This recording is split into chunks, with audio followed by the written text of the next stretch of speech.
Oi, eu sou a Dani. Tudo bem? Eu sou a Delane. Olá, eu sou a Adriana. Você está ouvindo o podcast Ginga Language. Seja muito bem-vindo. Esse podcast é um projeto independente criado por 3 mulheres nativas brasileiras voltada para o ensino de português como segunda língua.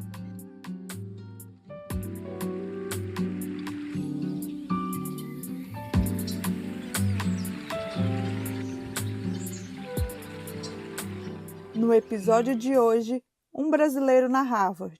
E o convidado do dia é o Daniel Dais. Ele é brasileiro, natural do Rio de Janeiro e atualmente mora em Boston. Daniel é PhD e mestre em Engenharia Biomédica e bacharel em Engenharia Eletrônica e de Computação. Ele atua como cientista e engenheiro biomédico. Seja muito bem-vindo, Daniel Dais.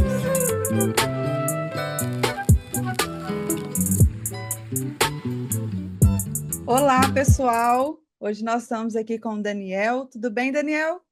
Olá, Delane. Oi. Olá, professora Adriana. Muito obrigado aí pelo convite. A gente que agradece a sua participação aqui neste episódio. Então, para a gente começar aqui, para aqueles que não estão familiarizados, você poderia explicar o que é engenharia biomédica e quais são suas principais áreas de atuação? Posso. Então, a engenharia biomédica, ela é uma interseção entre a engenharia e a medicina, né? Então, a engenharia biomédica, muita gente confunde, né? O que que é engenharia biomédica, biomedicina? A engenharia biomédica, ela é uma engenharia, então você vai estudar cálculo, física, química, só que você também vai fazer matérias da medicina. E ela se debruça em grandes áreas, vamos chamar assim. Uma das áreas que envolve ciência da computação, engenharia da computação, por exemplo, é a área de bioinformática. Então, é possível que um engenheiro biomédico ele acabe seguindo o seu caminho para estudar inteligência artificial aplicada no tratamento de câncer, por exemplo. Isso é uma área. Outra área da engenharia biomédica pode estar relacionada ao desenvolvimento de equipamentos médicos para a medicina. Então, a área de ressonância magnética, ultrassom, raio-x, toda essa área, e um profissional que é engenheiro biomédico, ele pode ir para essa área. E foi parecido com o meu caso, né? No meu caso, eu estudei na minha graduação, a gente vai falar disso daqui a pouco, mas engenharia eletrônica de computação, e durante o meu mestrado, principalmente no meu mestrado, eu acabei indo estudar muito profundamente a área de imagens médicas. Então, imagens médicas dentro da área de engenharia biomédica.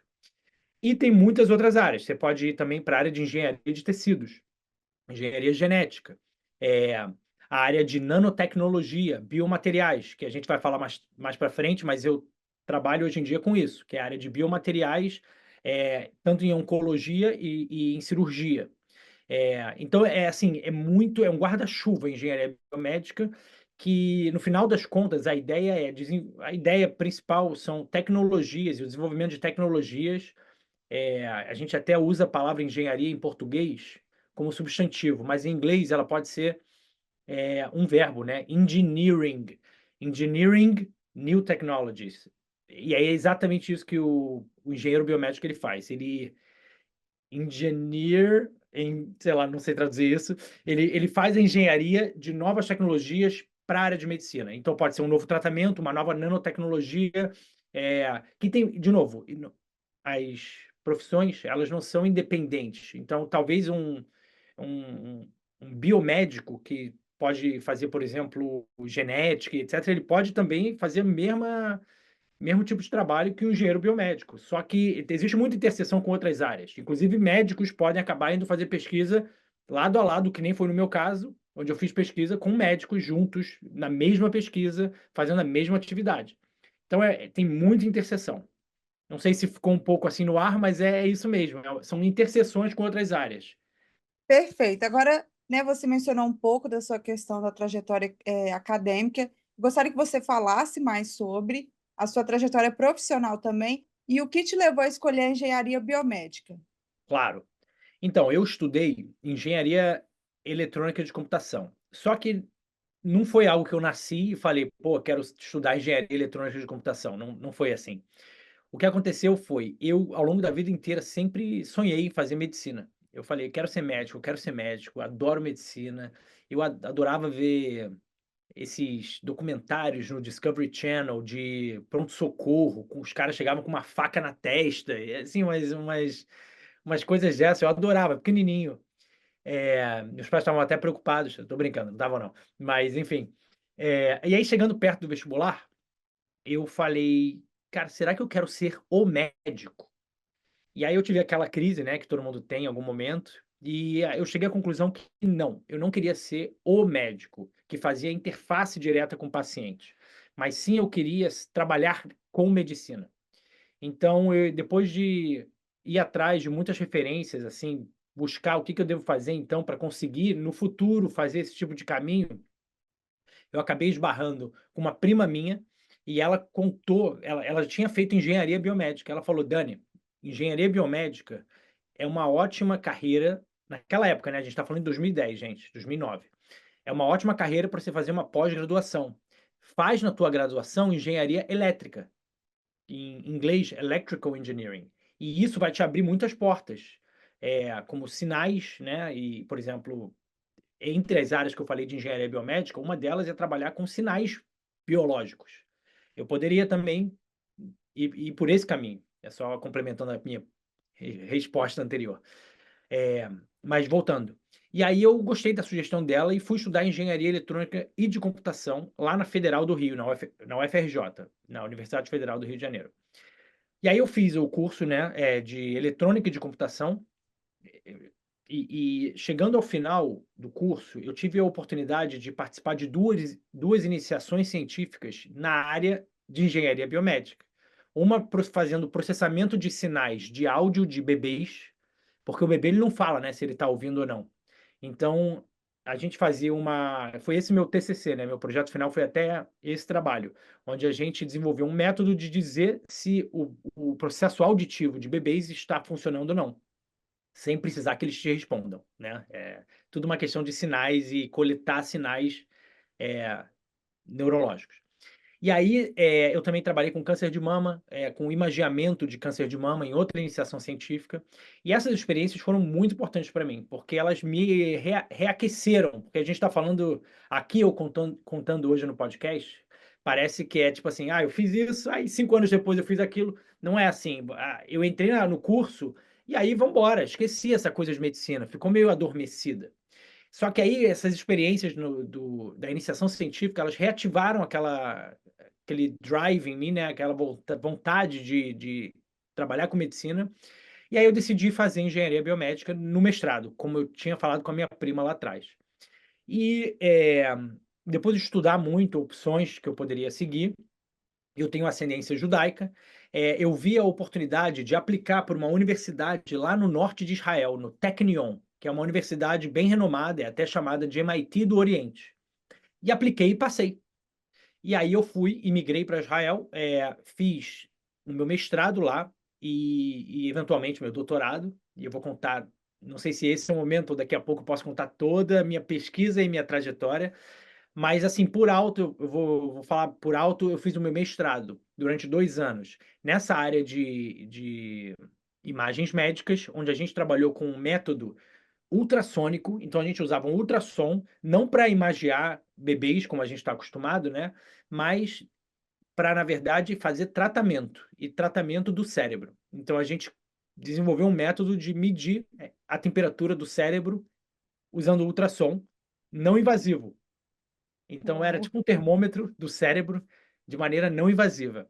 E, assim, é legal escutar isso, mas você pode se perguntar: "Cara, mas qual é a utilidade disso?", né, tipo, para que que eu quero saber? Exato. Então, tem muitas aplicações onde saber a temperatura do cérebro vale a pena, pode gerar efeitos benéficos na medicina. Depois a gente pode entrar nisso. E tô acelerando um pouquinho. E chegando no final, mais para o final, assim, do meu mestrado, eu não sabia se eu queria continuar ou não na academia. Eu sou um cara muito da prática, eu gosto muito de criar aplicações para o mundo real. E a academia dá para fazer isso, só que é um pouco mais teórico, pelo menos na minha experiência. E aí eu estava na dúvida, e aí veio uma professora daqui do MIT, de Harvard, dar uma palestra lá. E durante a palestra dela, ela falava de biomateriais, câncer, e que ela implantava as esponjas biológicas delas em cima de tumores de ratinhos, os ratinhos se curavam. Eu fiquei, assim, fascinado por aquilo. E aí eu fui falar com ela, e aí papo vai, papo vem, ela topou ser minha co-orientadora, e aí no meu doutorado foi feito parte lá no Technion e parte aqui na Escola de Medicina de Harvard, onde a gente desenvolveu um trabalho bem frutífero na área de biomateriais, ultrassom e tratamento de tumores sólidos, como o melanoma e o glioblastoma no cérebro. E para finalizar, chegando ao final do meu doutorado, acelerei só para dar um panorama geral, Uhum. eu entrei como cientista líder na startup dessa mesma professora, que eu conheci há alguns anos atrás e que me chamou para ser o cientista líder da startup, que está desenvolvendo um biomaterial para tratar feridas dentro do corpo e com potencial de também fazer a liberação prolongada de fármacos em cima de um tumor, por exemplo, e evitar que o fármaco se espalhe para partes saudáveis, né, do corpo que não necessitam tratamento. Falei demais.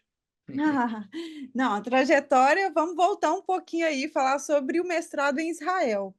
Vamos. Quais foram os maiores desafios e aprendizados durante esse período que você esteve lá?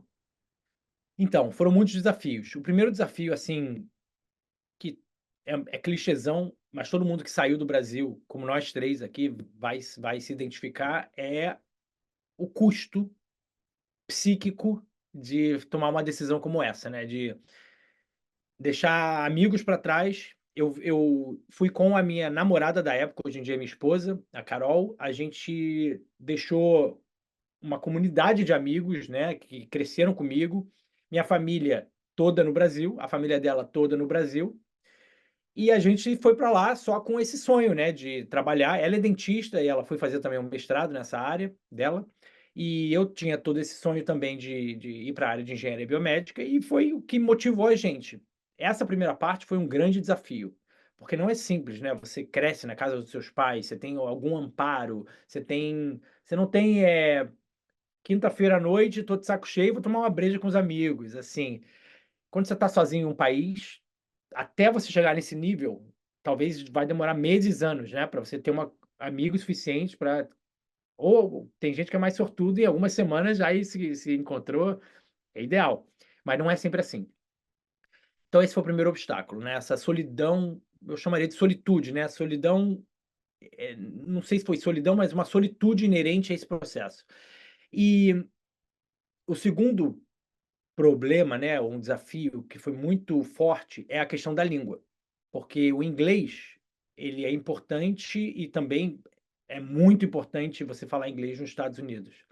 Só que em Israel, a língua oficial não é o inglês, que até no Brasil, o inglês, mesmo que você não fale inglês, você tem algum contato com o inglês. Agora, ter contato com o hebraico é mais difícil. O hebraico, ele é uma língua completamente diferente do português, então essa foi um grande obstáculo. Eu, quando cheguei em Israel, eu fiz um curso de 4 meses de intensivaço de hebraico. Então começava 8 da manhã até 4 da tarde e muito dever de casa para estudar e no dia seguinte corrigir já os deveres de casa. Então foi um intensivão onde eu saí falando hebraico o suficiente para começar a entender uma aula, porque minhas aulas foram em hebraico também. E aí, durante o primeiro semestre, o meu caderno, eu ainda tenho eles, né? Todo cheio de anotação, aí você olha de longe e fala: "Caraca, que garoto estudioso", era só tradução de palavra, era só ficar traduzindo as palavras. Eh, mas eventualmente eu fiquei bom no hebraico. E aí o meu professor de lá, ele me chamou para ser monitor em hebraico das matérias de ultrassom terapêutico e de ressonância magnética. Então eu dei aula de ultrassom e ressonância magnética em hebraico, depois de 1 ano, né, que eu estava fazendo mestrado. Então esses foram 2 grandes obstáculos, assim, que demorou e ainda a solidão não passa, né, a solitude não passa. A gente está aqui, ainda a comunidade está no Brasil, etcétera, mas vamos levando.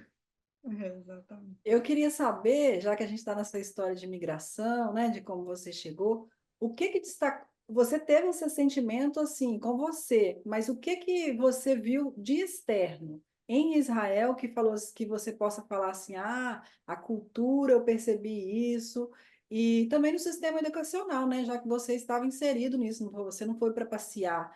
né? Sim. E essa outra visão também. Então, eu acho que existem muitos pontos de interseção entre a cultura israelense e a cultura brasileira. A cultura israelense é uma cultura quente também, no sentido onde o brasileiro ele é um cara em inglês, né? A gente fala warm, ele é uma pessoa que welcoming, né? Ele abraça o estrangeiro e o israelense também. É, existe uma grande diferença que também demora para você captar quando você está imigrando ou indo para Israel, é que o israelense é muito mais direto, em geral.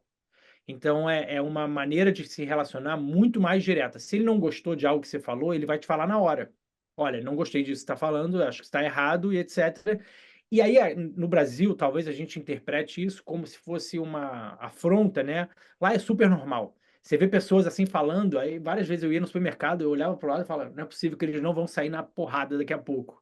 Aí daqui a pouco estão rindo um pro outro, etc. Então é uma diferença cultural bastante acentuada nesse sentido. Mas eu acho mais similar à cultura brasileira, até às vezes, em alguns aspectos, do que a cultura americana, por exemplo, que é uma cultura muito mais fria, né? O americano, em geral, tem um posicionamento um pouco mais afastado, é muito particular, onde não se compartilha muito as coisas. Lá em Israel, você acabou de conhecer uma pessoa no ônibus, ela te pergunta quanto você ganha. Não tem muita firula. É tipo assim. E eu acho que isso é mais parecido com o nosso jeito. Acho que o brasileiro ele tá no centro, no meio, assim, que é bom, é muito bom. Então, isso em relação à cultura. Mas em relação a algo mais técnico também, que eu fiquei impressionado positivamente, foi o israelense, ele tem uma cultura muito disruptiva. Então, o que eu quero dizer? Eles têm uma cabeça, um mindset muito de não olhar as estruturas tão rígidas. Então, vou dar um exemplo básico, tá? Eu estava lá no meio de uma aula, a professora chegou com o cachorro dela. E o cachorro dela andando no meio da gente enquanto a gente está escrevendo, aí ela fazendo carinho enquanto está explicando neurofisiologia. Era uma falta de estruturação que no final das contas eu acho que é muito positiva também. A gente tem muito que aprender com essa postura, porque ela quebra um pouco essa distância, tornava uma situação muito mais próxima, né? Essa coisa da hierarquia. A hierarquia é muito challenged em Israel, onde ela é desafiada, não é tão claro assim as estruturas de poder, e isso tem lados muito bons, principalmente na área de inovação. Quando você desafia o não que você recebe, você não dá muito valor ao não nesse contexto, obviamente, ele pode gerar muita inovação. E Israel é um país muito inovador também, eu acho que em parte por causa disso. E você, nesse processo, né, de estando em Israel, você teve algum mentor ou professor que teve um impacto assim na sua carreira? E se sim, né? Como que essa pessoa te influenciou? Muito boa pergunta. Então, em Israel, eu tive um mentor que é engraçado, porque eu não acho que o mentor, talvez no Brasil, tenha esse peso como é para alunos imigrantes em Israel, e aqui nos Estados Unidos é parecido, pelo que já me falaram. Mas, por exemplo, em Israel, uma vez que eu estou dentro de um laboratório e eu estou tendo dedicação total, a minha vida, tipo, atitudes e decisões da minha vida, muitas vezes eu tenho que pedir permissão para o professor. Então, por exemplo, eu queria viajar para o Brasil, eu tenho direito a ter férias, mas eu só podia se o professor desse a assinatura dele. Então, assim, o meu professor lá, professor Haim, ele não foi apenas um professor para mim. Em alguns momentos, ele tinha uma postura quase de pai, assim, de perguntar, Daniel, você está comprando comidas? Tipo, umas coisas assim de se preocupar. E também, assim como um pai, às vezes também dá uns tapinhas em cima do. Tá feio, ruim o que você fez.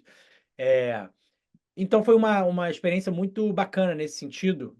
Nem sempre muito fácil, mas eu acho que ele muitas vezes me marcou. Muitas vezes não, com certeza ele me marcou como uma referência em Israel. E eu aprendi a fazer pesquisa através dele, né? A minha experiência com pesquisa, apesar que eu fiz iniciação científica no Brasil, não foi muito na parte laboratorial. Eu comecei a aprender a fazer pesquisa em 2017, quando eu comecei o meu mestrado com ele, onde realmente eu errei N vezes e ele me ensinou, ele me pegou pela mão e falou, não, vamos fazer junto. Aí ele me ensinou e etc. Então, ele me marcou bastante. E ele é o responsável de permitir, no final das contas, a minha estada aqui em Harvard, né? Porque ele teve que topar ser co-orientador, né? Com a minha orientadora aqui de Harvard. Então, ele embarcou nessa.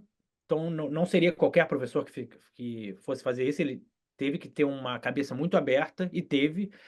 E no final das contas foi muito produtivo para mim, porque foi uma oportunidade única na minha vida, e para eles também, porque ambos os professores ganharam publicações, e eu tô aqui, né, trabalhando para um deles ainda, então. Voltamos após um breve intervalo. We'll be back after a short break. If you like our work, please consider supporting us at Venmo at Jinga 2022. You can follow us on Instagram, Facebook, and Twitter at Jinga Language. We also offer free Brazilian Portuguese classes on meetup.com. And if you're interested in having classes with us, or if you have any comments or questions, please contact us at jinga.language@gmail.com. Thank you for listening. Quais são as diferenças assim, mais notáveis entre esses dois sistemas na educação, assim, de Israel e dos Estados Unidos? Eu acho que é parecido. Não existe tanta diferença assim. É muito parecido, na verdade. Então, assim, por exemplo, um monitor em Israel, ele dá uma aula por semana e você tem a aula oficial daquela matéria. Então, por exemplo, uma matéria, vamos pegar aí, ressonância magnética, tá? Você teria uma aula com o professor de 2 tempos, provavelmente 2 horas, e 1 hora extra com um monitor. Só que a monitoria em Israel e nos Estados Unidos é uma aula. Não é, vou ficar resolvendo exercício, como é, por exemplo, na escola no Brasil. Pelo menos na minha escola era assim. Então, é muito parecido. E a própria estrutura é muito parecida também. Então, por exemplo, o meu programa de doutorado, ele não foi um programa onde eu comecei do zero o doutorado. Foi um programa onde eu entrei no mestrado e, ao longo do mestrado, eu estendi para um doutorado. O nome desse tipo de programa se chama Direct PhD, que eu saio do mestrado e vou direto para o PhD. E aqui nos Estados Unidos é igualzinho. Então, o sistema educacional é muito parecido. Eu acho que o que faz muita diferença é as estruturas, né? Aqui as universidades americanas, principalmente as universidades de ponta, elas têm prédios e laboratórios muito top e muito ricos assim de coisas, além de dinheiro provavelmente, mas de coisas também. E isso gera um impacto também na publicação, no potencial, na inovação da pesquisa, que é algo que o Brasil tem muito que melhorar ainda, é o investimento em pesquisa, né? Pode ajudar, pode, e eu acho que é o caminho para você inovar num país, é investir em ciência e tecnologia. E agora vamos falar sobre Harvard. Esse nome tão complicado, né? Às vezes as pessoas tentam falar e não sai tão certinho. Mas conta pra gente como surgiu a oportunidade de colaborar com a escola. Tá. Então, foi assim. Vou contar agora um pouquinho melhor aquela história que eu passei rápido. Uhum. Eu estava no final do meu mestrado, não sabia o que eu queria fazer, mais uma vez aquele tipo, aquela crise, sabe? Putz, não sei o que eu quero ficar na academia, quero ir para a indústria, mas não quero também fazer qualquer coisa na indústria, o que que eu vou fazer? E aí durante o meu mestrado, a gente era obrigado, era realmente uma obrigação de você ter que ir assistir uma vez por semana um seminário lá na faculdade. E era algo que eles tinham uma chamada. Eu achava um saco aquilo, porque eu não sou desse tipo de que gosta de obrigar as pessoas a assistirem uma chamada. Mas também ninguém ia. Aí os caras falaram: não, agora a gente vai botar uma chamada. Beleza. Aí eu podia escolher, eu escolhi essa, eu fui. E aí eu tava no celular, sei lá, nem tava prestando atenção, mas de repente escutei essas palavras: câncer, curar, biomateriais. E aí eu olhei, né, e vi aquela professora falando e como a pesquisa dela estava ajudando a tratar câncer coloretal, câncer de mama, camundongo era implantado, ela trabalhava com hidrogéis. E para quem não sabe, o que que são hidrogéis? Hidrogéis são estruturas, é um polímero, é tipo uma cadeia de carbono que elas reagem entre si. Então elas formam uma matrix, né, tipo um emaranhado de fios de cabelo. Só que isso a nível microscópico. E isso, no final das contas, gera um gel, literalmente um gel. Ele começa um líquido, e aí ele vai reagindo, e aí ele forma um gel. Um gel que você aperta, assim, parece uma gelatina, mas ele é mais duro que a gelatina. E ela aplicava esse gel, cheio de quimioterapia, em cima de um tumor. E aí o que acontecia? Esse gel ia liberando a quimioterapia apenas em cima do tumor. E aí o tumor ia diminuindo a tal ponto que ele desaparecia.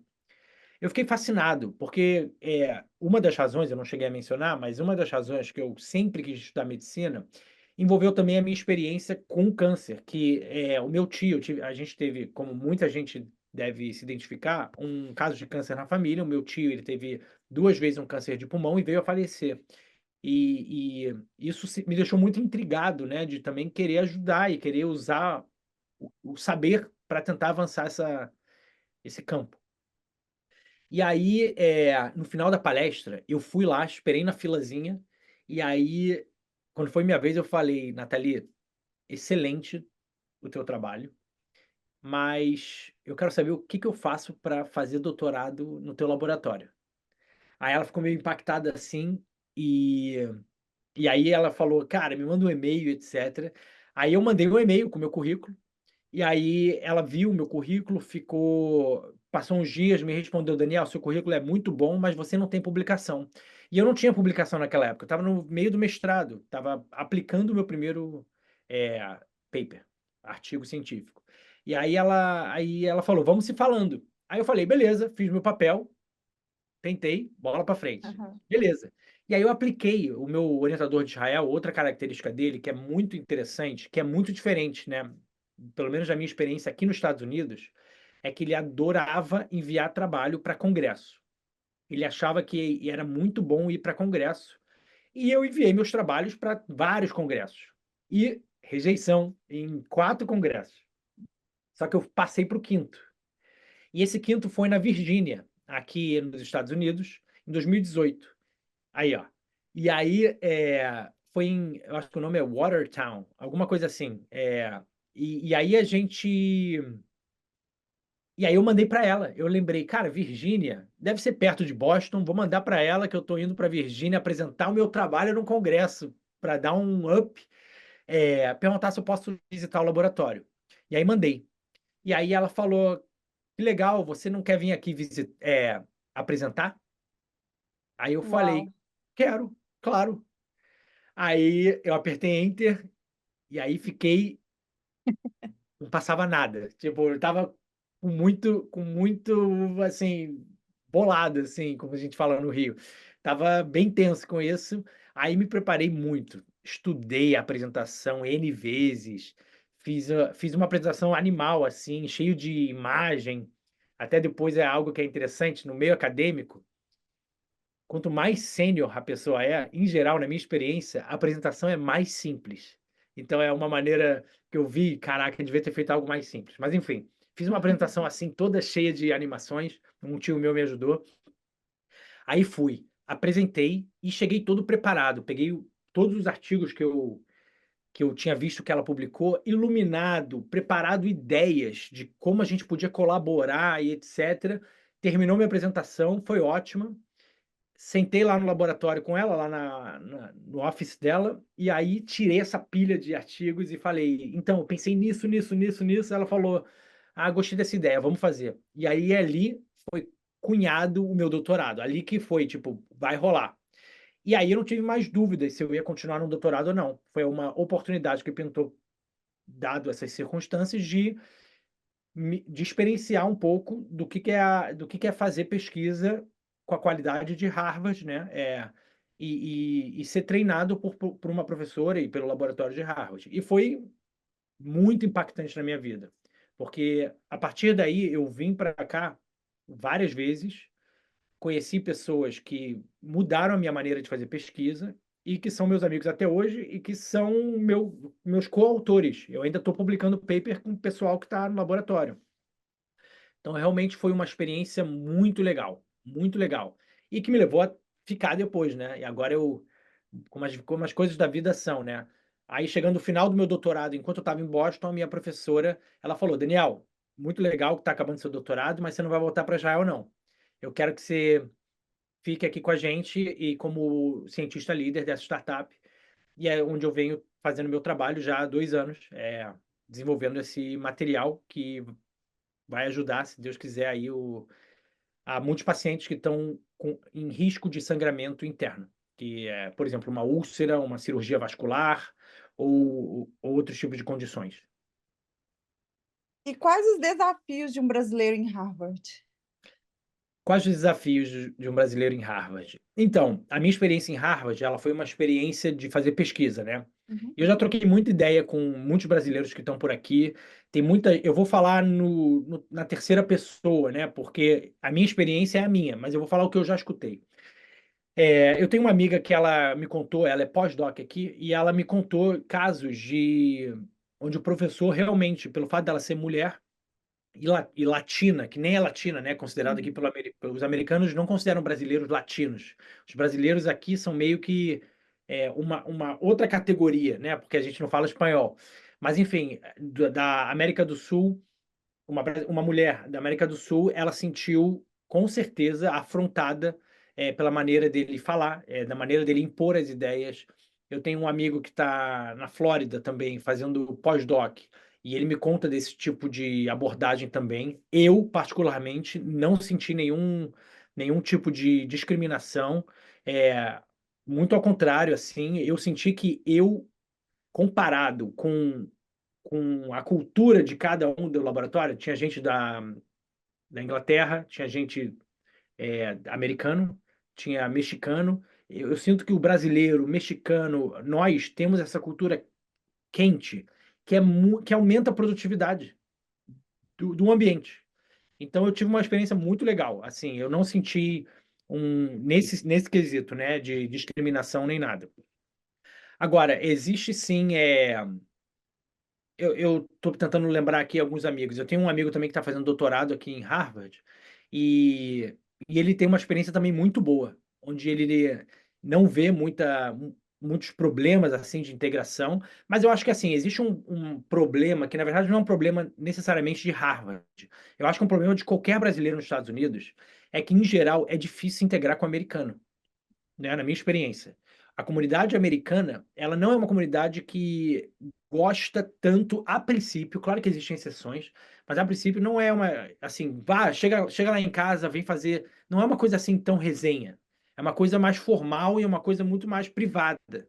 É tipo assim, eu sou seu amigo no trabalho e depois acabou o trabalho, a gente se vê segunda-feira que vem. Então eu acho que é uma coisa muito mais formalizada. Eu não necessariamente é de Harvard isso, mas eu acho que também está em Harvard esse tipo de coisa. E você publicou artigos científicos. Você pode compartilhar algum que você considera especialmente relevante ou inovador? Com certeza. Publiquei alguns artigos científicos e vou contar, aí, por exemplo, o artigo mais extenso que eu trabalhei durante o meu doutorado. Perguntar qual é o teu artigo predileto é igual perguntar qual é teu filho predileto. Eu gosto de todos igual, mas tô brincando, tô brincando. Tem alguns artigos que têm maior impacto a princípio, sim. Então, eu vou falar um dos artigos que eu acho que tem bastante impacto e vou mencionar o segundo depois. O primeiro durante o meu doutorado, a gente trabalhou muito nessa área de melanoma. E para quem não sabe ou não conhece muito da doença, o melanoma é um câncer de pele maligno que ele, não tratado, ele se espalha, né? Ele vai gerar metástase e etc. E até 2011, o tratamento de melanoma avançado, ele era bem precário. Então, o que eu quero dizer com isso? Até 2011, 50% dos pacientes de melanoma avançado sucumbiam à doença em até 6 meses depois do diagnóstico. Só que em 2011 teve um evento que mudou o tratamento de melanoma avançado e de outros tipos de melanoma também, que foi o advento das imunoterapias, dos inibidores de checkpoint. Então, falando rapidamente, o que é uma imunoterapia? O paradigma de tratar câncer, como a gente deve saber, sempre foi: vamos usar quimioterapia e vamos tentar eliminar, porque mata direto as células do câncer e vamos matando elas até o câncer ser eliminado. Ok, é um objetivo nobre, mas muito difícil de ser alcançado. uma cura de um câncer apenas por quimioterapia, dependendo do tipo de câncer, é muito complexo e difícil. Além do fato de você estar expondo o corpo inteiro a um fármaco que é tóxico. E aí, em 2011, e a partir de então, várias imunoterapias já foram aplicadas e aprovadas, começou-se a serem aprovadas terapias que não estão atacando o câncer diretamente, mas estão ativando o sistema imune que estava dormente, e é por isso que o câncer cresceu, é tipo dar um tapa na cara do sistema imune, meu irmão, vai lá atacar eles. E aí o sistema imune vai lá e ataca o câncer. O nome disso é uma imunoterapia, porque agora o seu alvo não é mais a parte química de matar o câncer, é a parte imune, né? E beleza. E aí esse inibidor de checkpoint, ele é, na verdade, um bloqueio entre um sinal do câncer com uma célula imune. Quando a célula imune chegava para matar o câncer, vamos dizer assim, a grosso modo, tá? Antes desse remédio, o câncer tinha uma proteína que a célula imune, quando tocava nessa proteína, ela ficava desativada. Não vou atacar mais. E aí ia embora. Porque o câncer é expert em fugir do sistema imune. Por isso que ele cresceu. E essa terapia, ela justamente é um escudo da célula imune. Então a célula imune agora chega, essa proteína, ela tem um escudo, a célula imune não vê essa proteína e vai lá e, bum, ataca o tumor. Então o nome disso é checkpoint inhibitor, em inglês, que se chama inibidor de checkpoint. Toda essa história para dizer que essa terapia revolucionou o tratamento de melanoma, avançado principalmente. Quer dizer, de todos os estágios. Avançado, não tanto, daí que vem a minha pesquisa. Já estou dando spoiler. Mas, por exemplo, tem pesquisas mostrando, e até saiu uma pesquisa ontem, mostrando que a sobrevida de pacientes em alguns ensaios clínicos conseguiu ultrapassar 5 anos. Tipo assim, 50% dos pacientes sobrevivem mais de 5 anos. Isso foi os ensaios clínicos há 5 anos atrás. Agora estão muito mais acima. Então, está sendo muito positivo, né, a introdução dessa imunoterapia. Agora, falei toda essa introdução para quê? Para dizer que melanoma avançado de grau 4 e de 3, que são melanomas que já estão quase se espalhando pelo corpo, já se espalharam, é muito difícil tratar. Então, você precisa de novos tipos de terapia. E a imunoterapia não funciona muito bem nesse caso. Ela para alguns pacientes, ela melhora um pouco a reatividade do sistema imune, aí, de repente, o sistema imune deixa de responder durante alguns meses. E aí, alguns pacientes nem respondem. Então, é necessário 2 tipos de abordagem. Um deles é novas terapias, principalmente para melanoma avançado, e a outra abordagem é uma maneira de dizer se um tumor está respondendo ou não. É uma pergunta mais geral. Por quê? Porque se você vê que se um tumor está respondendo ou tem sinais que ele vai deixar de responder, então o que você pode fazer? Vou mudar o tratamento logo, certo? E isso não existe de maneira fácil hoje em dia. E aí que entra a minha pesquisa. A minha pesquisa, ela se debruçou em testar uma nova combinação terapêutica de imunoterapia para ativar o sistema imune e desenvolver um método usando um band-aid em cima de um tumor, que você aplica o band-aid, espera algumas horas, coleta o band-aid, lê as moléculas que estão dentro do band-aid e aí você consegue inferir se um tumor está respondendo ou não à terapia. E então, o que a gente fez na pesquisa? No campo terapêutico, a gente criou uma espécie de vacinação. O nome em inglês se chama In Situ Cancer Vaccination. O que quer dizer isso aí?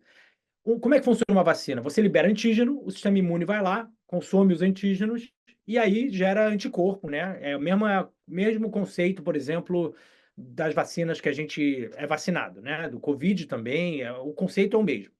Beleza. Agora, no caso do câncer, liberar antígeno é muito importante para o sistema imune ir lá e captar, mas muitas vezes o sistema imune já está dormente, porque tem um câncer ali. Então tem uma situação crônica, uma inflamação crônica que o sistema imune já não está tão eficaz. Então o que a gente fez? A gente, num tumor intacto, a gente aplicou ultrassom, esse ultrassom terapêutico que eu trabalhei no mestrado, ele foca os raios num pontinho. E aí, nesse pontinho, é possível queimar o tecido. Então, a gente queimava o tecido, liberava antígeno, e, ao mesmo tempo, fazia uma injeção de uma nanopartícula com imunoterapia. E a nanopartícula, ela entrava dentro do sistema imune, das células do sistema imune, e dava um choque positivo. Falava, meu irmão, acorda, vai processar esses antígenos. E foi muito legal. Por quê? Porque essa terapia, essa combinação que a gente fez, que tem a ideia é fazer uma vacinação, no final das contas, ela curou 9 dos 9 camundongos que a gente tratou. Que, assim, eu até brinco que curar câncer em camundongo não é grandes coisas, é fácil. Só que é um bom sinal de ter visto que esse tipo de terapia foi eficaz nesse sentido. E, por outro lado, a gente, depois de tratar os tumores, a gente aplicava os nossos band-aids em cima. E depois de um tempo a gente coletava. E, obviamente, fazendo grupos controles, né?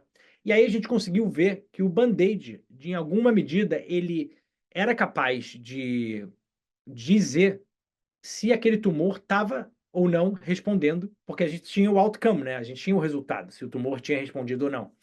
Então a gente conseguiu ver se o tumor estava respondendo ou não. Então, assim, você perguntou qual é a minha pesquisa que eu acho que poderia ter maior impacto. Eu diria que essa pode ter um impacto grande no futuro, porque a gente conseguiu desenvolver uma prova de conceito de uma terapia que pode gerar o efeito vacinação no melanoma avançado e potencialmente tratar, e só que ainda, obviamente, que precisa de mais testes para confirmar esses resultados, mas também tem esse lado diagnóstico, né, de monitoramento, que é muito importante, porque hoje em dia não existe um método simples, rápido, de poder inferir se um tumor melanoma de pele está respondendo ou não. E o nosso método ele é simples, ele não usa nem eletrônica, é um band-aid mesmo, que ele tem tipo pontinhas de micrômetros, de 600 micrômetros que penetram na camada superficial da pele e que você nem sente. E depois que você coleta, você consegue processar e no dia seguinte você já sabe qual é o resultado. Nossa. E você pode compartilhar alguma história ou experiência marcante nessa colaboração? Muitas. Então, essa colaboração, ela foi um projeto que me levou a lugares assim que eu não imaginava, né? Esse paper, né, que a gente publicou, ele foi ele foi publicado também no Instituto Wyss de Harvard, que é um instituto assim, um dos melhores institutos do mundo nessa área de pesquisas. E eu tive a oportunidade de trabalhar ali, de conhecer muitos professores, inclusive um dos professores que trabalhou comigo e escreveu depois uma carta de recomendação para mim, é um professor super renomado e que assim criou uma empresa, criou duas empresas, que acho que eu posso falar o nome delas, é a Lumina, que é uma empresa gigantesca, todo mundo que trabalha na área laboratorial pode ter escutado falar sobre ela, e é um cara super bem-sucedido e, assim, trabalhando eu em reuniões, falando, os amigos que eu também tive, assim, no laboratório. É engraçado, até vou contar uma história cômica. Como eu mencionei, em 2017 foi a minha primeira vez que eu comecei a trabalhar em laboratório. E aí, quando eu cheguei nos Estados Unidos para ficar mesmo fazendo parte do doutorado, foi em 2020. Até então, eu tinha vindo para cá 2 meses, 1 mês, 3 meses. E aí eu cheguei, estava aprendendo a fazer célula. Foi 2019, desculpa. Eu estava aprendendo a fazer experimento com célula e etc. E aí nos primeiros dias que me ensinaram, eu terminei meus experimentos lá com as células do melanoma, guardei na incubadora, estava de fone de ouvido, fui para casa. Aí no dia seguinte eu cheguei no laboratório, tá todo mundo me olhando meio estranho, meio torto. O que que aconteceu? Eu deixei a porta da incubadora aberta durante a noite. E aí as células do laboratório inteiro morreram. Oh. E aí, cara, eu pedi desculpas, mas são ossos do ofício, só erra quem tenta. Todos hoje em dia já esqueceram dessa história e até me zoam hoje em dia por essa história. Todo mundo está em paz com isso. Mas foi assim uma experiência que me marcou, porque foi, sabe quando você começa algo novo, que é completamente novo. O meu background, se vocês não lembram, é engenharia eletrônica de computação. Mas eu não me deixei. Foi ao contrário, eu ri disso em vez de chorar. Talvez eu chorei durante uns minutinhos internamente, mas depois eu ri disso. Que eu acho que é uma mensagem legal, assim, também não ficar cabisbaixo quando comete erro, principalmente no início, porque isso serviu para hoje em dia eu olhar para trás, rir e fiquei amigo de todo mundo e é o jeitinho brasileiro, estamos aí, né? O jeitinho bom brasileiro. Quando você falou da interação entre o brasileiro e o americano, essa questão cultural, eu falei assim, deve ser essa questão do jogo de cintura, né, que a gente tem, que às vezes eles não entendem muito bem, Com assim, certeza. né? É. E agora vamos falar do seu Instagram, né? Como surgiu, por que que você criou o seu Instagram? Boa, boa. Só para complementar o que você falou antes do jogo de cintura, a minha pesquisa, a gente fez ela com muito pouco recurso financeiro. Até a gente conseguir levantar dinheiro foram muitos meses. Isso foi durante o Covid, etc. Então, assim, é realmente isso. A gente se desdobra mentalmente, que é até uma característica parecida com o israelense, mais uma vez, interseção, que é fazer muito com pouco. A gente não tem muito recurso e a gente dá um jeito. E essa característica é o que eu acho que difere a gente positivamente bastante de outras culturas, que isso é muito bom. Agora, voltando ao meu Instagram. Meu Instagram, na verdade, eu sempre tive ele. Só que ele era privado. Ele era uma coisa que eu postava foto de paisagem. Se vocês descerem meu Instagram hoje em dia, vocês vão ver foto eu e Carol, minha esposa, e paisagem. É basicamente isso. E aí, o que aconteceu? Em abril desse ano, pela primeira vez, eu já estou em Boston há quase 4 anos. Pela primeira vez, surgiu uma oportunidade, através de amigos aqui, de frequentar a Brasil Conference, que é uma conferência na área, acho que em várias áreas, não só acadêmica, é uma área de empreendedorismo. É uma conferência criada para pensar aspectos do Brasil aqui em Harvard e MIT. Só que não é só técnico, é tudo. Saúde, justiça social, tem de tudo. E muito legal.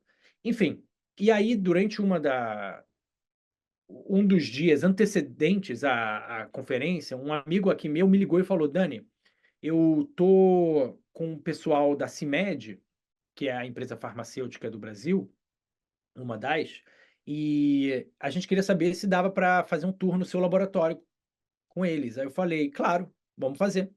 E aí eles vieram aqui. Hoje em dia eu estou trabalhando no laboratório de inovação em biotecnologia de Harvard. Se chama Pagliuca Harvard Life Lab. A nossa startup é incubada aqui.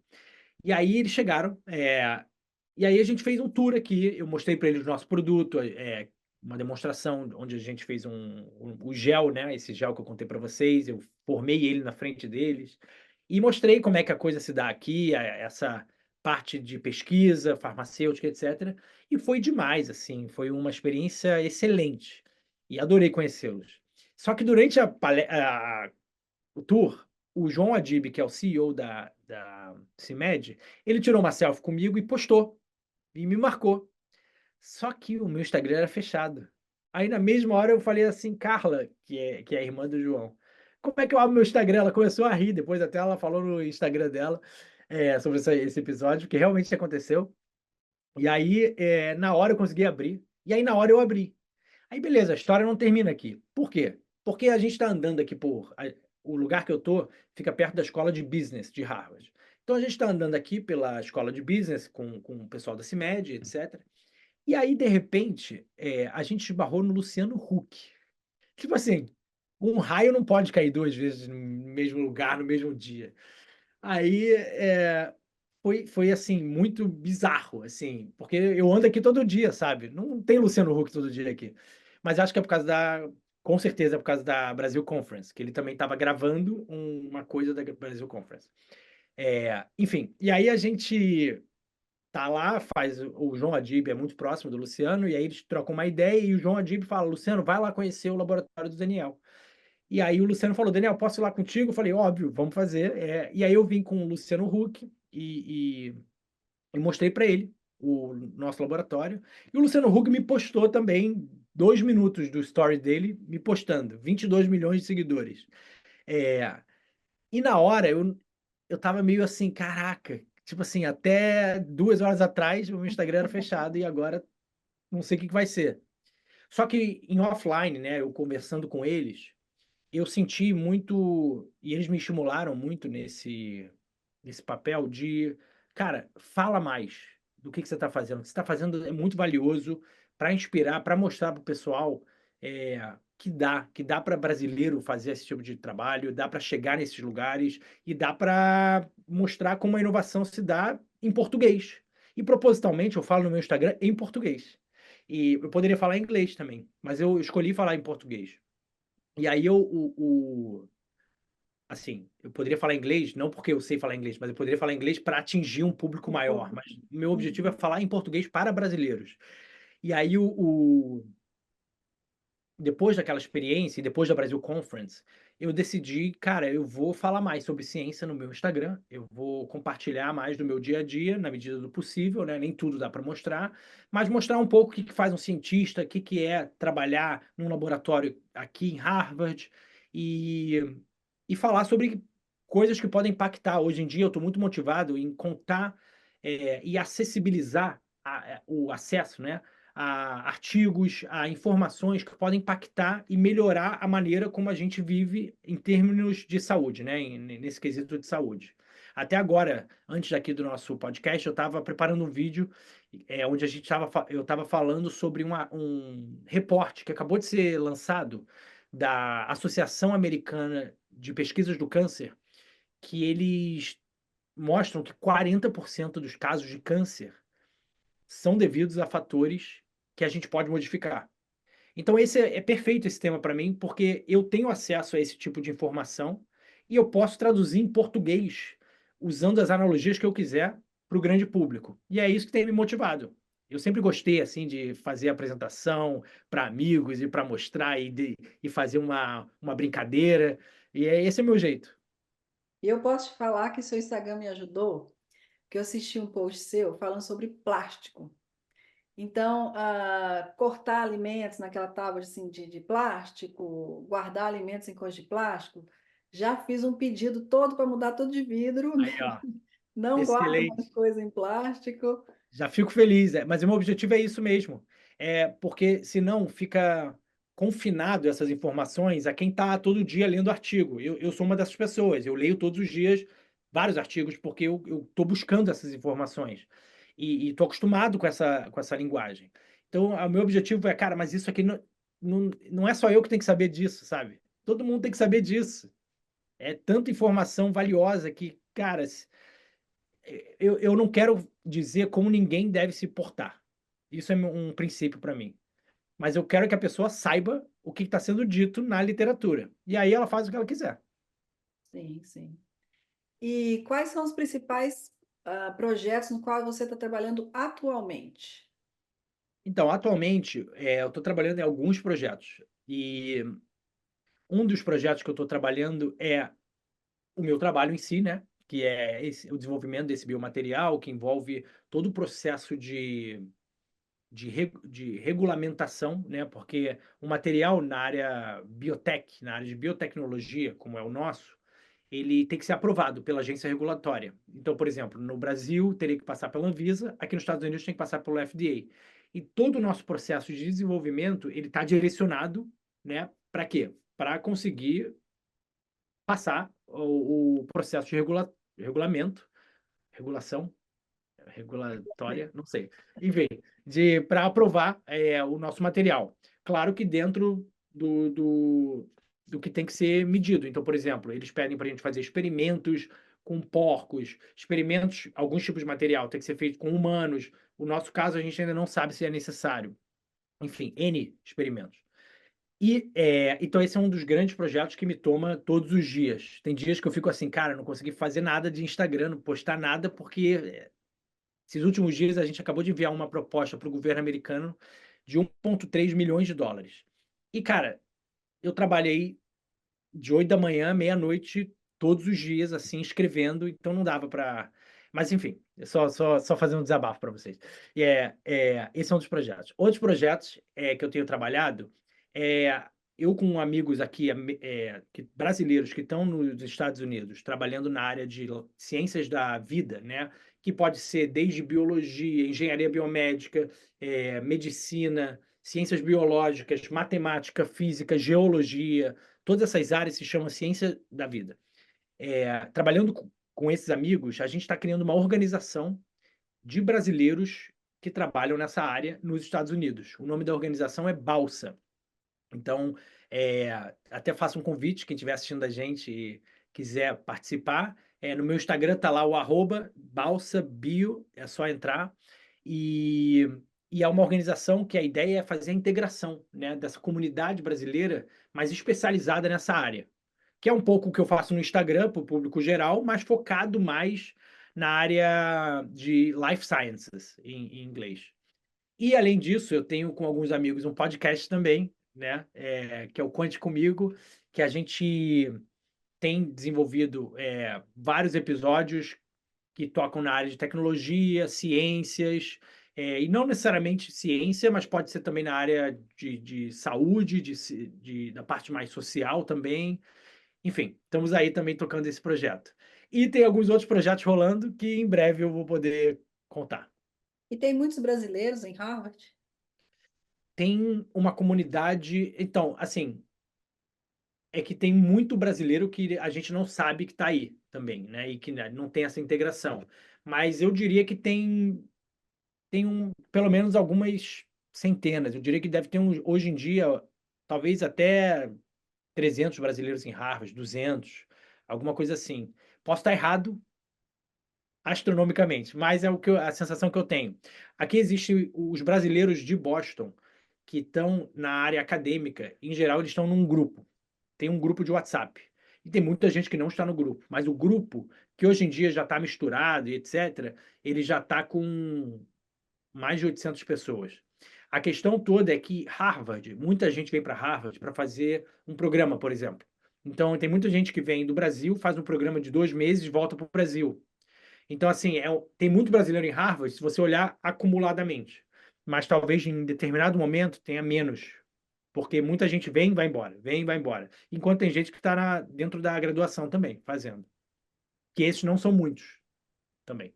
Ah, tá. Então você não escuta muito português por aí, não. Então, a comunidade brasileira de Boston é gigantesca. Uhum. Sim. A comunidade brasileira de Massachusetts é, pelo que eu escutei, a segunda maior dos Estados Unidos. A primeira fica na Flórida e a segunda em Massachusetts. Eu fui ir numa padaria, tem várias coisas, um Isso, restaurante eu brasileiro, né? tô viciado na padaria que tem perto da minha casa. Mineirão é o nome da E padaria. por falar Ai, que delícia. em coisas brasileiras e tudo, a gente tem um quadro no nosso Instagram que pergunta sobre a saudade, né? A saudade de quem, do brasileiro que mora no exterior, do estrangeiro que já foi ao Brasil e volta com alguma saudade, né? E do que você sente saudade do Brasil? Cara, então é muito clichê dizer família, amigos, mas é verdade, mas é clichê. Mas eu tenho bastante saudade da comida. Eu como muito, gente. Eu adoro comer, amo comer. E amo comer comida brasileira. Amo. Arroz, feijão, frango, carne, batata, salada, farofa, pão de queijo, açaí, eu sou do Rio, água de coco, empadinha, mate com limão, no Rio a gente toma, né? Enfim, essa comida aí me pega. É mesmo? E aqui você não tem muito aí, né? Onde você. Aqui tem, mas assim, não é o mesmo que eu costumava comer no Rio. Mas quando eu vou pro Rio, aí a gente mata a saudade. Mata a saudade, ganha alguns quilos, volta para os Estados Unidos, perde os quilos, aí volta para o Brasil, ganha os quilos de novo. É tipo isso. Entendi. E o que você já se adaptou daqui? O que você já incorporou daqui? Eu acho que o inglês, com certeza, eu sou fluente no inglês, é, principalmente porque meu trabalho é muito relacionado à língua inglesa. Eu tenho que ler artigo, eu tenho que falar, fazer apresentação em inglês. Até tem uma frase que meu pai sempre falou para mim que é verdade, que você aprende algo quando você tem que ensinar sobre a coisa. Então, inglês, ele veio pelo fato de eu ter que ensinar inglês, muitas vezes, e falar inglês. E outras coisas eu acho que hoje em dia, eu sei navegar mais na cultura americana. que eu quero dizer? Eu quero dizer que eu já não me impressiono tanto, porque eu já sei o que esperar, mais ou menos. E a partir do momento que eu já conheço esse tipo de comportamento, como é que o americano vai entender certas falas, certas maneiras de me posicionar, eu me posiciono melhor, né? Porque aí eu sei mais ou menos calcular melhor as coisas. Ótimo, muito bem. Então, a gente Uhum. queria agradecer, Daniel, sua participação hoje, seu tempo, que a gente sabe que é corrido, né? Você tem muita coisa para fazer aí, e tem o Eu que seu próprio agradeço. podcast também. Então, a gente vai deixar tudo na descrição, todas essas informações que você passou, seu podcast, todas as divulgações, né? E a gente só tem a agradecer, Eu que tanto agradeço pelo seu vocês. trabalho como pela sua participação, né? Eu agradeço o convite, fiquei muito honrado e muito bom assim poder trocar uma ideia, né, sobre os aprendizados que você vai tendo ao longo do caminho. É, vocês duas também estão nos Estados Unidos já há alguns anos e a gente tem muito aprendizado à medida que a gente vai vivendo essas experiências. Sim, com certeza. Mais uma vez, muito obrigada, viu, Daniel? Obrigado a vocês aí pelo convite.